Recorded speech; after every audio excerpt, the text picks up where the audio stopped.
Hello, hello. Hello, everyone. Thank you for joining us. My name is Lindsay Hamill. I'm the Director of Education and Public Programs here at UCR Arts.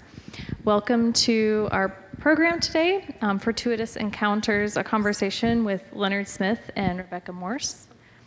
Before we begin, we at UCR Arts would like to respectfully acknowledge and recognize our responsibility to the original and current caretakers of this land, water, and air, the Kauai, Gabrielino Tongva, Luiseño, and Serrano peoples, and all of their ancestors and descendants, past, present, and future. Today, this meeting place is home to many Indigenous peoples from all over the world, including UCR faculty, students, and staff, and we are grateful to have the opportunity to work and live on these homelands. Today's conversation centers around the photographic work of Lenard Smith, featured in the first solo museum presentation of his work titled Lenard Smith Fortuitous Encounters. The exhibition is curated by Catherine Poindexter Akers and is on view at the California Museum of Photography next door through July 26th. I'll now turn it over to Catherine to introduce our guest speakers. Thank you. Can everyone hear me okay? Okay. Well, welcome. Thank you so much, everyone, for coming out. I'm really excited to talk with two people I admire greatly today about Lenard's exhibition. And I'm just going to introduce our speakers briefly, and then we'll get started. So Lenard Smith is a first-generation Ghanaian-American interdisciplinary artist and educator who lives and works in Los Angeles. He combines academic research interests, the African diaspora, and architecture with photography, assemblage, painting, field recording, and the moving image. He's exhibited his work throughout the US and abroad, published 8 artist books, and has done a number of freelance works that were published in New York Times, Atlantic, The Guardian. Smith's work is included in the permanent collections of the Wallace Annenberg Photography Department at LACMA, the Whitney and Lee Kaplan African American Visual Culture Collection at the Getty Research Institute, and Light Work, among others. He was a McDowell Fellow in 2024 and earned his MFA in Advanced Photographic Studies at Bard. In 2023 to 25, we had the pleasure of having Lenard here at UCR as visiting assistant professor in the Department of Art, and he's currently teaching at USC, large format photography. And Rebecca Morse is a curator in the Wallace Annenberg Photography Department at Los Angeles County Museum of Art. Her recent projects include Ed Ruscha, Now Then, Objects of Desire, Photography in the Language of Advertising, Barbara Kruger, Thinking of You, I Mean Me, I Mean You, among others. She was previously associate curator at the Museum of Contemporary Art, Los Angeles. And her upcoming projects include Laura Gilpin, Photographer of the West.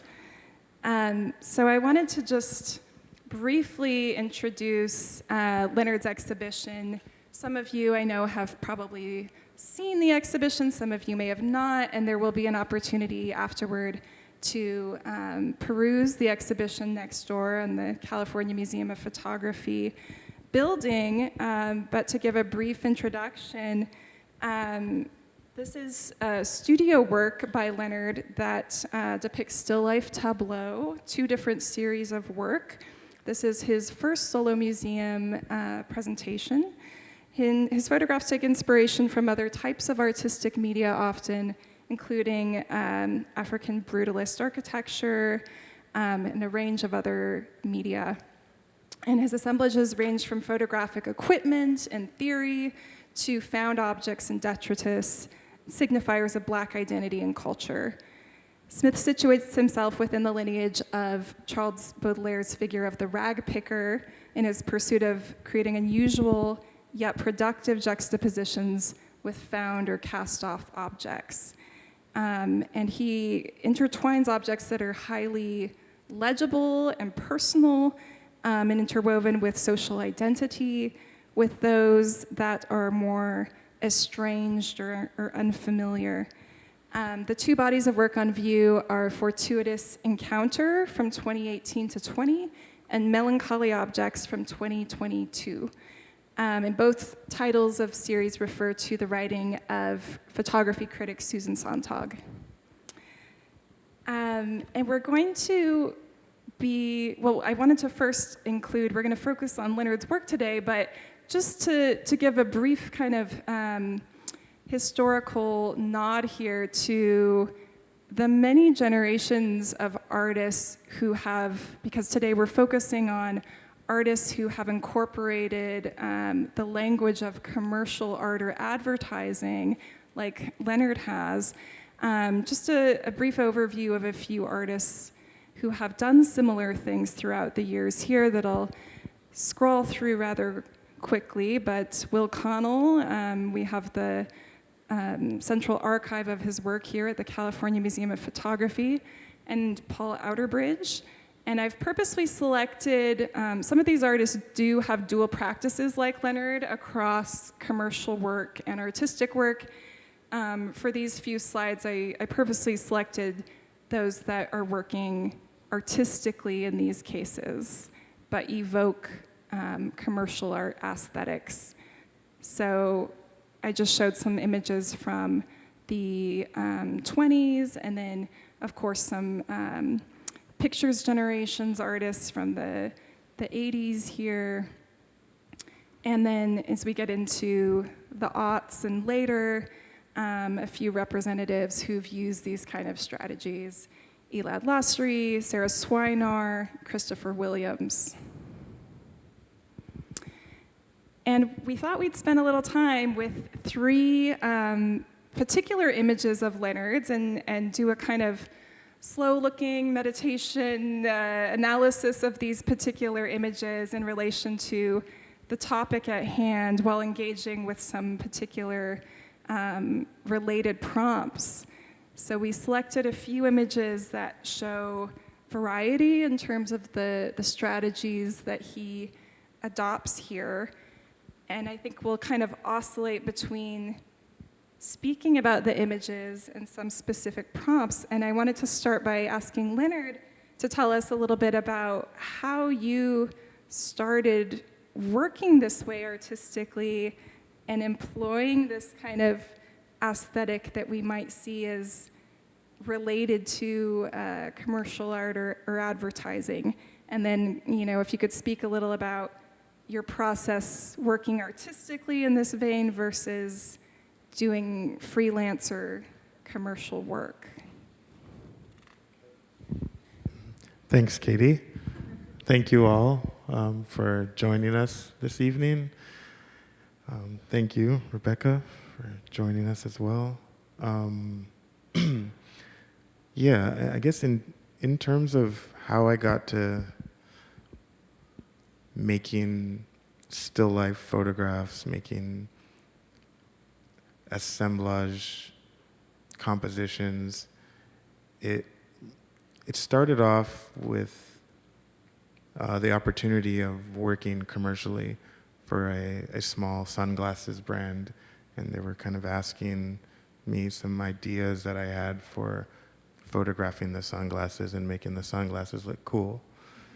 And in the meantime, I started to grab things from my immediate surrounding, my apartment, and ran some tests trying to photograph these objects from interesting angles that would make these objects look interesting and maybe compelling for someone to purchase them.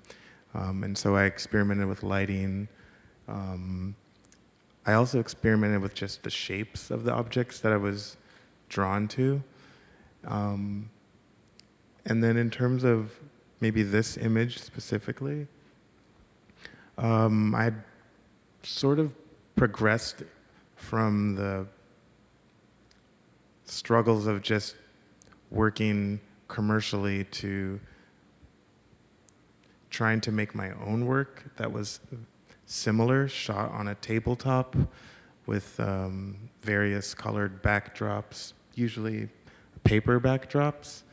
And so then I started to think about these assemblage moments started to resemble more sculptural forms.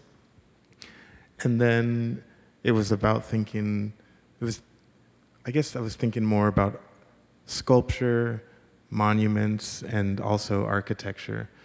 And with sculpture, I mean, the main way of viewing a sculpture is that you have a 360-degree kind of vantage point where you can observe the object from multiple angles.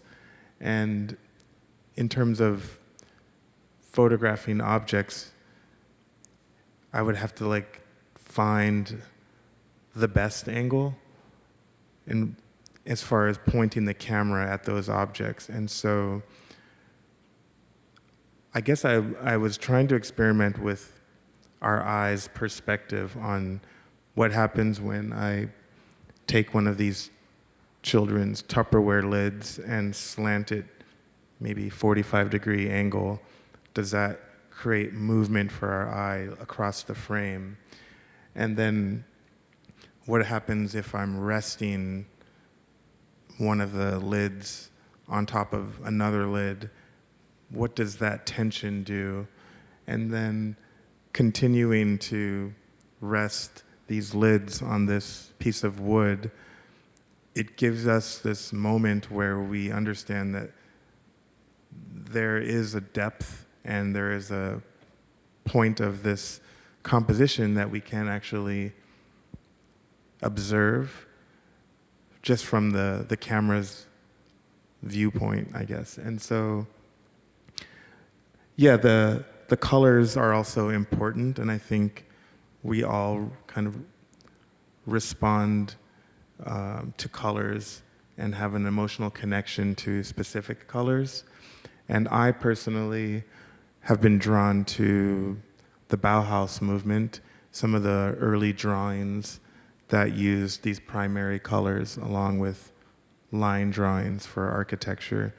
And so this, for me, felt like it could be the beginning of some kind of monument or possibly a structure yet to be built. So they're sort of like proposals in a way. I wonder if we want to just briefly contrast it with an example from your actual freelance work too. Because one thing that I'm interested in here is teasing apart a little bit, some of the differences and strategies, right, between the freelance work and how you've worked artistically. Because I think on the surface, sometimes they look very similar, but then there are things that when you start to look more closely, right, really give away, and these are, maybe less overt than some of the product photography you've done, for Nike, for example, but that give away the different contexts that these images have been created for and that they weren't created as artworks, right? So I'm just thinking of, to pivot back to our image here, obviously you're using quite a lot of varied color. If you were to look at the bottom half of this image, it could almost look like an advertisement for Tupperware, right? And to just show all the different colors that this Tupperware comes in.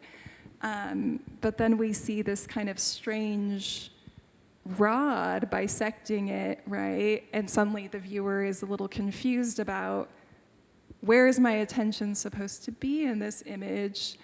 And what is it doing, Do you guys agree? I like how certain it is.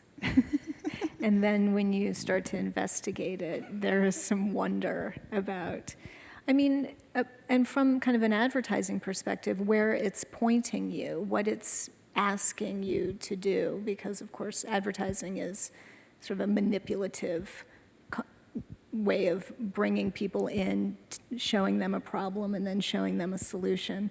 And you're using those strategies of color and design, but then as a viewer, you go up into that and try to go around it and understand what it is that you're supposed to want to buy. And it's hard to understand. And I think that's really the great part about it. It's that friction that you create by using those advertising strategies to a different end. Yeah, I mean, I think that's the freedom of being an artist and not working under someone's creative direction or art direction. I guess often I would refer to some of my work as it being playful. But I guess not talking about it being playful, but talking about the experimenting with what is going on in this picture that even maybe I can't explain, but it's something that's happening intuitively, that I know that these Tupperwares have to be arranged that way. And then yes, because I've made the decision to add this tall wood, how does it fit into the frame, and in what way does it fit in the frame? So maybe if all these colored Tupperwares are towards the bottom of the frame, and I've made this photograph in a vertical orientation, how can I disrupt that horizon and bring something that sort of splits the frame into two parts, also directs our own eyes up through the frame. So there's this looking up and looking down. There's also the feeling that this can only exist as a photograph. It's balanced in a way that it doesn't seem like it can really survive in the world. And so it has that kind of momentary feel about it also. You've captured it at a moment. So there's a time element involved as well. There's a painful struggle element as well, because nothing balances that easy. And with other work, I've destroyed the things I've built, or I've completely removed them from anyone else's viewing so that they can only see them in a photograph. But I guess I will say this painful struggle, I've made some ways of managing that, I guess. And so, I don't know, I love user experience. I love the idea of like UX and UI design. And so I would have to create these illusions. And so you'll never see them, but in a lot of my photographs, maybe there's, let's say, a Coke can or something, a bottle of water or a tape dispenser behind something that's supporting it, or there's Scotch tape or duct tape holding something down. So those moments are what are like my secret, but I will never like point them out in the photograph. And yeah, I don't think those compositions could last in my studio. Well, I was just say, but that also makes us understand that they are very dimensional and that it's not a digital collage, which, easily could be, but I think kind of physically we can tell that there is a roundness to those things and they are being held up by something, but that is a different way of working than would be to cut and paste digitally to make something that's just a flat image from found pictures, say. And that gets me back to this work is, I don't know, in a weird way, time-based, because it takes me time to come across these objects I'm either finding in an alleyway, or I've been gifted, or someone's like, oh, you could do something great with this, and it's like a drill bit for a tractor or something, and like, there's always like something that I'll have to think about for a while. And so, I'm not that much of a hoarder. My studio is pretty organized, but I have a lot of useless objects in my studio that are just there. And Katie's seen them from time to time on various studio visits. I spend time with those objects, and I kind of don't rush into trying to do something with them. And ultimately, like, I kind of believe that, I don't know about everybody, but I'll say I believe that I can find potential in any object and use the camera to kind of transform that object into an art object. And maybe it's an art object that's two-dimensional and it gets framed and put in a museum. I don't know. Yeah, and I think there's just, you know, there's so much particularity to the particular objects you choose, right? Which of course is a marked departure from the approaches of commercial work often. These are objects that have individual lives, and where it really highlights, right, the kind of textures and marks and blemishes, you know, that these objects had in their particular lives as objects. So I think that's something that really comes across too as a kind of tension in the work, right? Because you see this language being used that evokes advertising, and then you see these objects that are particular objects. They're not, you know, a iconic version of whatever. They're a particular object that had a life that you spent time with and kind of had a connection with in some way. So this one here is a very different type of composition. And we see a lot of an assortment of objects that, you know, I think you could safely say don't really belong together, at least in a typical sense. But what do you think, Lenard, about how your thought process in combining these particular objects? Yeah, I mean, I call this one Forever Version, and that is the title of the cassette. The cassette is artist Dennis Al Capone, who's one of my favorite reggae artists. And I was just, you know, this work I made in 2020, and this work was also, it was also being made while there was a lot of unrest happening. George Floyd has just been murdered. So I was thinking a lot about how do I incorporate ideas of identity, play with the idea of this refusal of what would traditionally be a portrait.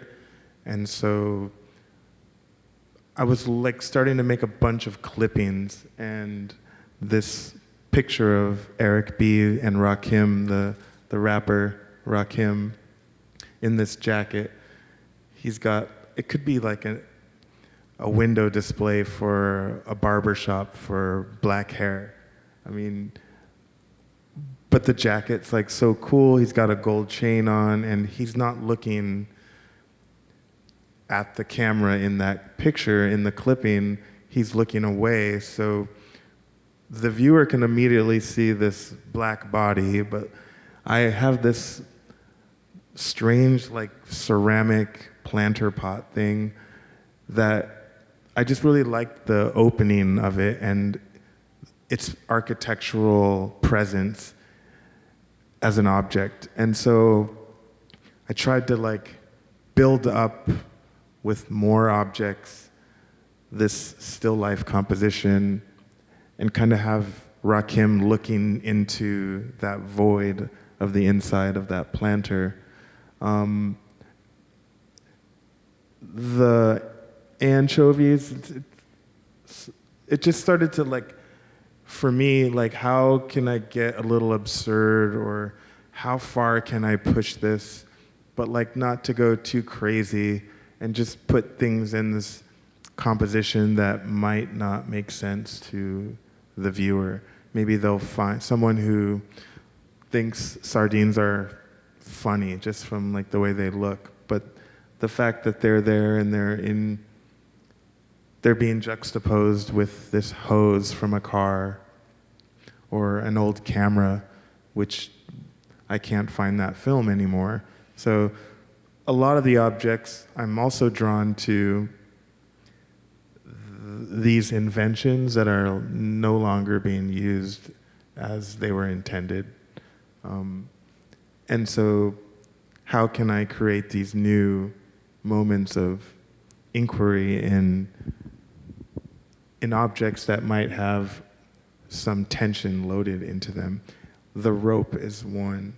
I could tell a quick little story, but I was on an artist residency in this beautifully situated nature zone, and I was doing a hike and I came across a rope hanging from a tree. So I mean, I was like shocked. I was like traumatized.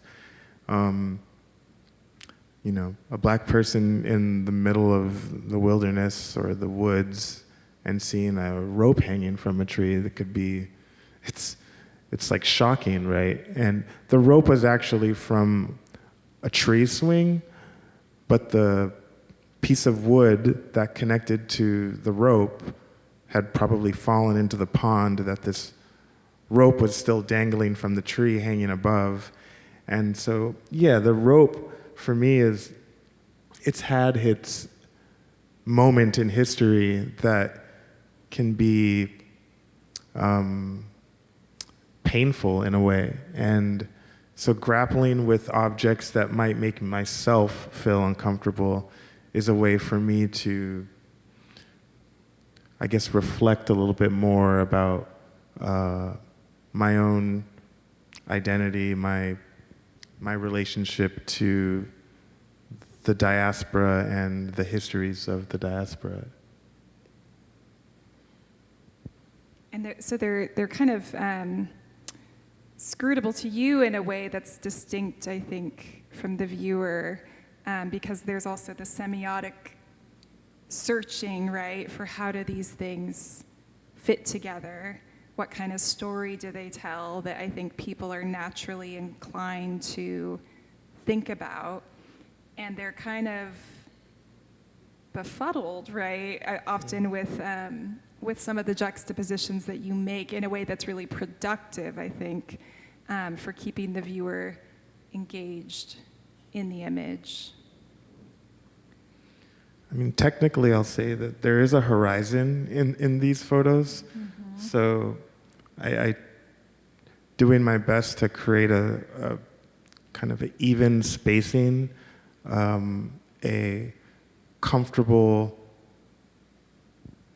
positioning of the camera so that it's, for the viewer, easy to digest what information that they're looking at, but then their eyes can kind of move, not like the Tupperware photo where you kind of look up and down, but here you look horizontally. I like to think about it also as sort of, an art history, a nod to like Renaissance painting, or a way of moving through an image iconographically, like sort of Panofsky-esque. Mm-hmm. And the idea that each one of those things has a meaning, and collectively we understand what it is, maybe, and we build that story. But we don't do that in photography that much, and it really is, to me, kind of a painting endeavor, because it is about deciding what those things are going to be and putting them in a setting that is then rendered. Of course, traditionally, well, not traditionally, but photography is often about going out and finding something and making, an image of what is out in the world. And this method of bringing things into the studio and building and really thinking about each individual one is a really, a beautiful way of composing an image, but is also really kind of embedded in the history of art. Yeah, I mean, the still life genre, in terms of painting, historically. You know, a bouquet of flowers, for example, or teacups and a plate. They seem to just kind of picture a world that, for me, isn't not so relatable.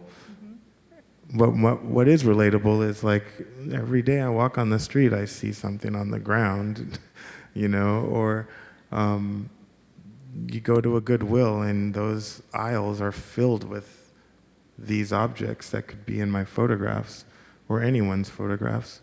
And I am concerned with, like, how these still lifes end up being this photograph, and that was it. When I knew I had to kind of take the camera and be a little off-centered and create this, there's a certain angle, there's a certain stillness in all of this. It's not rushed, and the commercial work I do, you know, there's deadlines, and so you have to have that work done and upload it, or it goes into a server somewhere. But these works, I spend a lot of time with each object, thinking about what object I could photograph alongside of another object.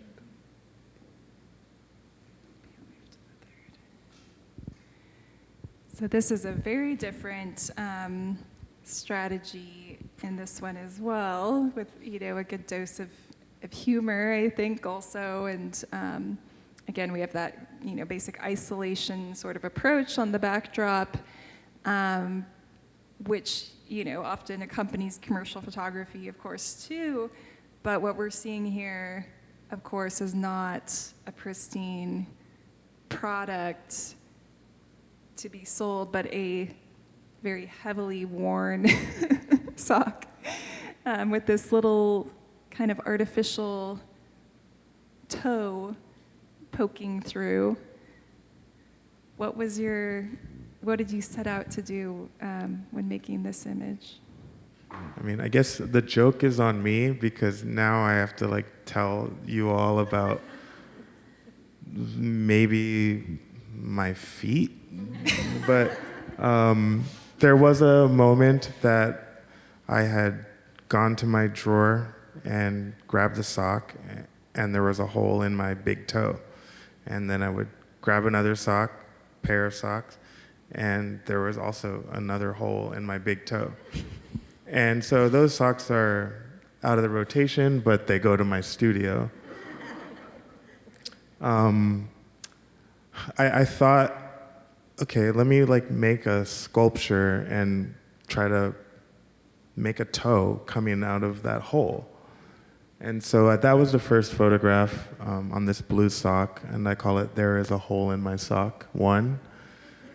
And you'll see upstairs in the exhibition, "There is a Hole in My Sock number 2, which I actually painted the clay for the foot and toe and made it more resembling my toe. So I used a brown oil and like a little pink kind of for my nail.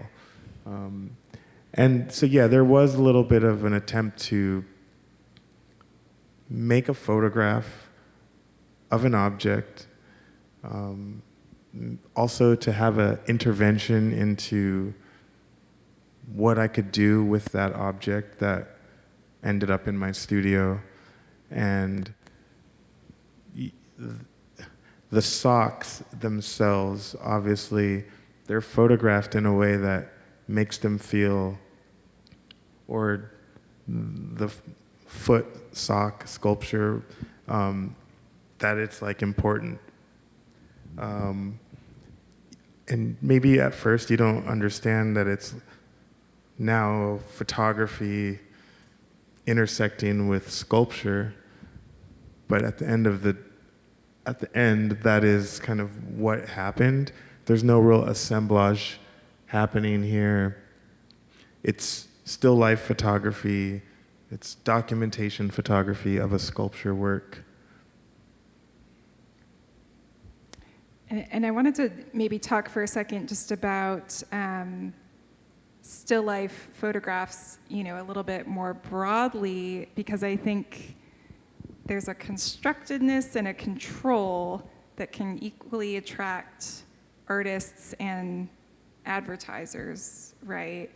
And to just maybe think through for a second why the photographic still life is so conducive to that language, what it allows for you, and how in certain situations when the constructedness is taken to maybe the nth degree, there becomes a surrealism or a kind of, a fantastic quality, right, that transcends what's happening. Is that how you feel about what the still life genre kind of offers you as an artist? The still life genre enables me to experience photography and its attempt to picture three-dimensional forms and I guess bake into them this power that only the camera can really create, because otherwise, if you see the object, you could potentially touch the object, but in a photograph, you're just looking at this two-dimensional plane, this window into a world that existed, that continues to exist. Some of these objects in my photographs, I still have them. But I think that the still life genre offers me a moment of meditation and reflection, and it also pushes me to slow down and to really think about, the camera's height, all of the technical things, but then also what do I want to show the world? And like you were saying earlier, like you could go out into the world and find something to photograph. It's the same thing, like what do you want to show the world? Mm-hmm. And I think for me, I'm still interested in my own field work where I'm shooting landscapes. But right now, I guess in the last 5 to 10 years, the studio has been my safe space. And so I know I can create worlds there. I know I can use objects and the camera and make art that way. Yes. Yeah. And I wanted to direct one question more to Rebecca too, because so much of your curatorial work has centered on artists who are doing somewhat similar things using the language of advertising in their work. And in Objects of Desire, your show from a few years ago in particular, and the catalog, you discuss these shifts in how artists over time have engaged in these strategies. So, in the early 20th century, there were the modernists who were exploring form and industrialism, the independent group in the 50s who was blurring lines between high and low art, the pictures generation in the 70s and 80s critiquing commodification, and then contemporary artists, you talk a little about this more hybrid approach, right? So it's a little bit less of an overt sort of appropriation, often where the commercial kind of language or vocabulary is just folded into as one tool among many, right? Or one mode of visual language among many as a sensibility. So I wanted to see if you could speak to where Lenard's work kind of falls within that spectrum for you. Yeah, I think, not to just group so many people together, but prior to sort of, the last maybe 20 years, there was a real criticism around kind of commercialism and working commercially and, this idea of selling out, which I think, does anybody even say that anymore? That's like not even a term. I don't think anyone I know, says that. exactly. It's like ridiculous. But that was real, and people wanted to stay true. And I think what we've seen since that time and the way that people are working, you especially, Lenard, and I see Kim here also, somebody who's worked commercially and also artistically, that like bringing those worlds together and using all of the strategies that are available to you without the idea that some are good and some are bad and some are right and some are wrong. And, that idea that photography had for a long time, that really art photography was black and white photography, small photos only. And that, if you were a true artist, you wouldn't even touch color. A real stigma around that, and Walker Evans saying that color is vulgar and not meant for art, even artists who we know are still working, like Joanne Callis, who said that she was embarrassed when she was making color photographs in the 90s because they were so beautiful, and her colleagues at CalArts were like, no, that's too beautiful to be like serious. And those ideas have been overridden, and it's exciting to see this, just this way of working where like I said, everything is possible. And I think for you particularly, the use of color, which is so luscious and so loving, and you don't hold back at all, and that just the conversation that you can create within it. It's seductive, and the way that you sort of light the objects within it also. I think that's really, really just very beautiful and very, very now. And I think about it a little bit too in terms of artists who say, I'm sitting at my computer all day touching up maybe photographs that I'm doing for Nike. 5 o'clock comes, and I move over here and I'm working on my own work. And you think that all that you did all day long doesn't transmit to what you're doing as an artist. No, but it's you as an artist who chooses which of those things make it in and how to use them in the way that you do. Yeah, I've had to kind of master like compartmentalization and to think, well, the Nike work is totally different from like what I do in my studio, but it's really not, because I go to Nike and I say, oh, you're using the same color paper backdrop to shoot these shoes that are going to be on the website or be on like an app that I have in my studio. The tabletop is the same height that I have in my studio. I'm like, what is going on here? This is an example where he's used the same material, right, as a backdrop in his artistic work. Yeah, and I guess I'll tell a quick secret about this actual source. This was shot, it was March 20th, 2020. It was like, I was flying home when there was no shelves. All the shelves were empty at every hardware store in Provo, Utah. And that's when I knew like the pandemic was real, that I couldn't find a mask or even a little hand sanitizer. But I did this work for this magazine called The Greatest.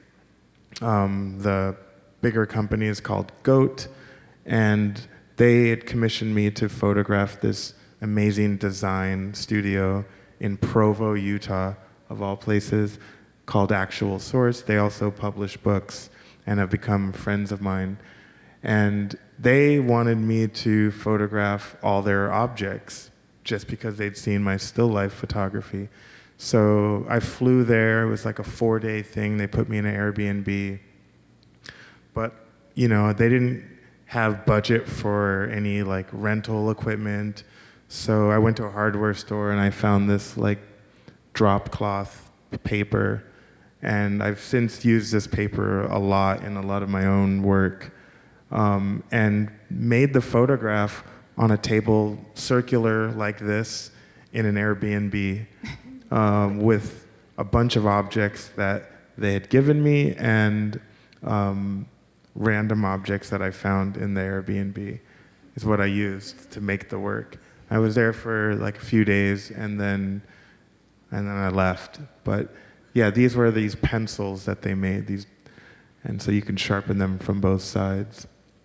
And this photograph here was made for The Atlantic, and it was a story about looted antiquities that were being sold on the internet, especially Facebook Marketplace.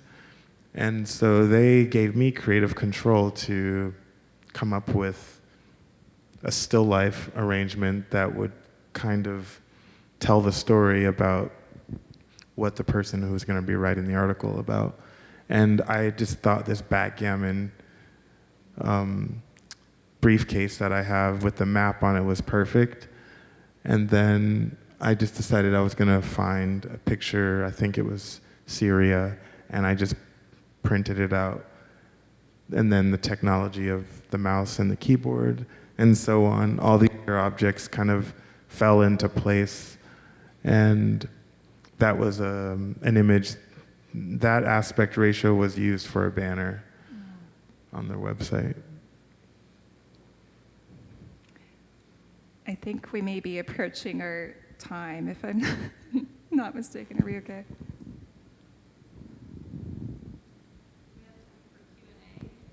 Yes, for Q&A. And then I wanted to also mention we do have publications for Lenard's exhibition and limited edition prints of the image that you see here available as well, and Lenard's available to sign books if anyone's interested. But we would love to take any questions there might be. Yes. Hi. Hi there. I've been coming to things like this since I was about 3. Here, once it was here, my father was the director of RAM. And I just wanted to say that when I saw your image, the first one, despite, Katie does a great job, and we framed it perfectly. Like I said, I've seen a million of these, love how Katie brought it in and everything. But that image was so art to me, and I was like, how is that, nothing commercial at all to me. And to me, I love to hear when artists talk about their tricks and their secrets. That's when I was like, it's like that to me is so much more personal. I mean, the commercial world can co-opt any identity, and it does. But that work was so unique and so, I was like, where's the trick? And I'm like, it's gonna topple over. And I was like, where's the trick? I was like, damn it, I don't know where the trick is. And then you said, well, I put tape on it. It was really simple, and the whole thing was just so perfectly simple. But there was nothing commercial about it at all to me. And only somebody who works in commercial art could make something so completely devoid of commercialism. And so it's not really a question, but I just wanted to tell you I will say thank you for that. There's a lot of the times I've done commercial work and had a prop stylist. They're the real magicians. I mean, they're pulling out fishing line, and there's a lot of illusions. They're like, hey, we'll do that in Photoshop. We just need to hang this and suspend this. So yeah, that crosses over a lot with a lot of art photographers as well. And I think to create an illusion that it's going to be captured via camera. Yeah, there are tricks to be made, I think. Yeah.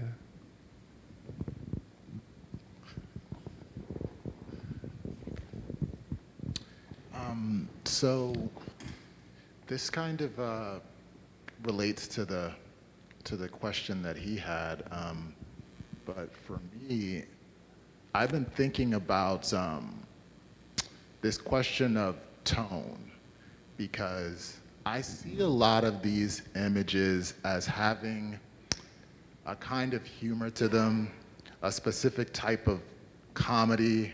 You know, I've been thinking a lot about kitsch and camp, particularly Susan Sontag's notes on camp, and this idea that you could be performing something highbrow, you can be performing something lowbrow.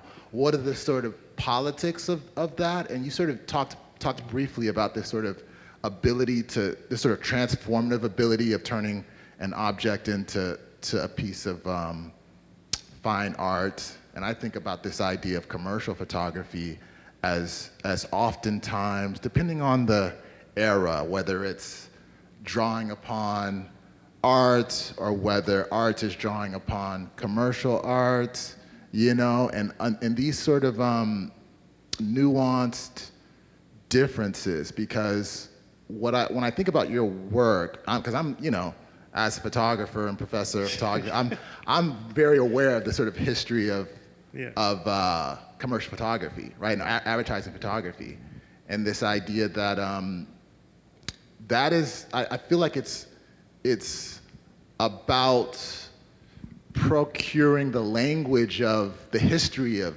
advertising photography, right, and so, you know, my question is really about tone, like this sort of nerve-wracking idea of who's in on the joke, right? And yeah, I think that's the question I have, is a question about tone, because that's the melancholy that I'm curious about. What's sad? What's happy in this translation? Thank you. Well, the last few words there, you kind of really hit it. Melancholy. And I think throughout my portraiture work, rarely seen, throughout my landscape work, throughout photographs of architectural buildings, and more recently through these kind of handmade compositions, still lifes, assemblages.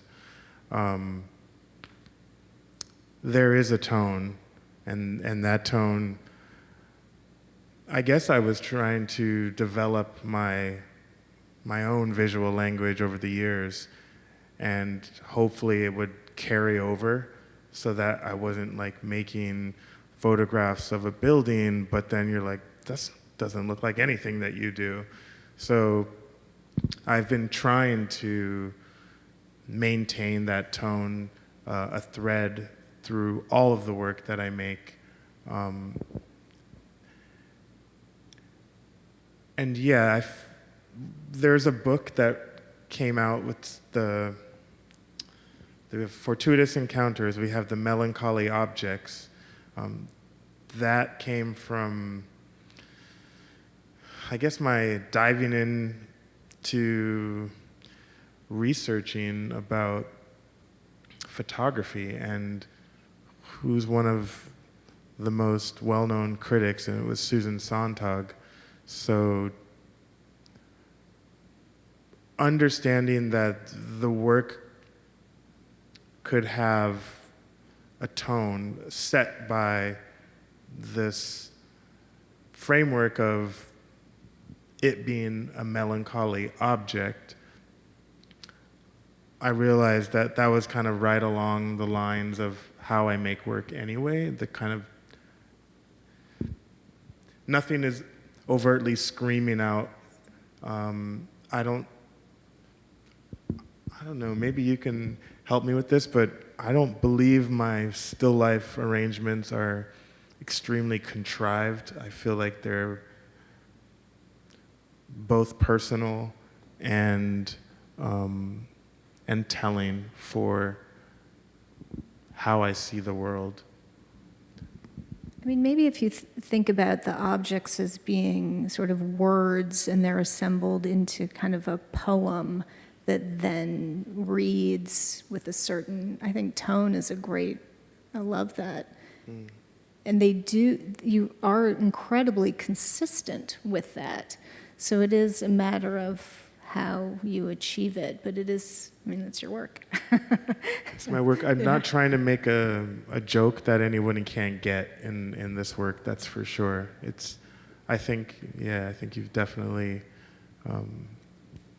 made me think a little bit more about that consistent tone or thread. And it's interesting because I think, Sontag's interest in the melancholy being inherently tied to photography, and that these things we're seeing don't exist anymore often, right? And often that's tied to portraiture, people, and that evocation of someone who may be gone now, who we're seeing later, tied to that sense of time progressing. And so then when you think about it in terms of still lifes, it's interesting because you fabricated these things to be photographed, and then they're kind of disassembled, right? They don't, in a sense, exist anymore as groupings or kind of entities. So I think, just to attend a little bit more literally to how she uses that term melancholy, it's maybe a little bit of a different context too. Like the objects come together, they have a conversation, they have a relationship, and then they break apart, go live their own lives elsewhere. They literally broke apart. Hi, that was delightful. I kept thinking about Haroon Faraki's film Still Life, Still Leben.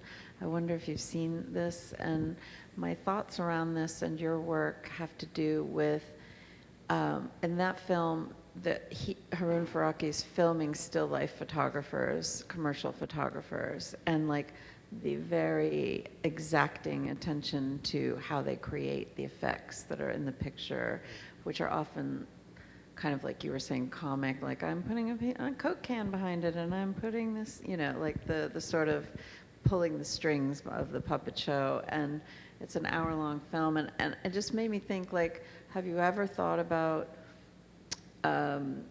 exposing that kind of fabrication, because it is a kind of control, to not let that show? So just curious on your thoughts. I can't say I necessarily thought about that, but I love the idea. There are moments in contemporary photography that I've started to, I don't know how far back, but maybe Christopher Williams. There's the artist Stephanie Sejuko, even artists like Roe Etheridge, where these like newer photographers are incorporating Paul Sapuya, like some of these mechanics of photography's apparatuses, the C-stand, the tripod. Some of these things are purposefully kind of introduced into the frame of the composition, and it kind of gives a little bit more of this like revealing landscape of where the photograph was being created, in the studio or elsewhere. But I like kind of, I think where you're going, especially with this Haroon Faraki's video, which I'm curious to watch, because I find like it seems like there could be some fun had there with like these still lifes and the absurdities of the things that are assisting the artist making the work, and less of just presenting, hey, here's a tripod, or here is the camera backdrop stand interrupting the actual frame. So yeah, that's quite interesting. I haven't thought about that so much though. I think we have time for one more question. I think I saw a hand over here. Thank you guys for this wonderful talk. Leonard, I maybe premised originally off of Rebecca's Objects of Desire show a couple years ago. I've been thinking of the relationship your work has with the tones that we've talked about, not being one of desiring for us to own that specific object, but maybe one that allows us to reflect on the objects in our own life. Could you talk maybe a little bit about the relationship you have with the objects in general? We talked about some of the specifics, but are these objects that you're acquiring and picking up and collecting for their photographic potential, or for, like you discussed, the rope or the sock, for their relationship to your own life and the lives of those who maybe are viewers? I think it's, well, first, I'm kind of always like scanning and scrutinizing the things that I own just in my little duplex. Just, why do I have that, you know? Or it could be something as simple as a dryer lint ball. And now there's one missing in my apartment. I had 3 of them, but there's one escaped the dryer, and so I'm on a quest to find that one, and I'm gonna photograph that one on its own. But it's the objects around me immediately are what I look for first, and then when I'm out in the world, it's if I'm at a thrift store, like the Goodwills, the St. Vincent de Paul's, the big ones, you know, I'm really looking. I don't really want to spend money on the objects, but it's wherever I go where I find something that has been left behind, I will think about if I should be bringing it back to the studio. And then some of them are autobiographical in a way. They're very much tied to my own experience and my own history. The Dennis Al Capone, the Forever Version cassette, it's like so random. Even for me, I have the vinyl record, and I bought that vinyl record when I lived in London, and that's when I used to have long dreadlocks and, you know, was really ingrained in this like Rastafarian community. And so like these like moments, like they don't go away from me, and like the cassette is just so archaic now, and you know, I don't have the cover of the cassette, I just have the cassette. And just thought, like, how could it be legible? And even if you couldn't read the title and the artist's name on the cassette, just the cassette itself, the shape, the transparency of it is interesting enough to have alongside whatever else was in that composition. So yeah, I'm really trying to find any possible way of making the objects that I photograph fine art.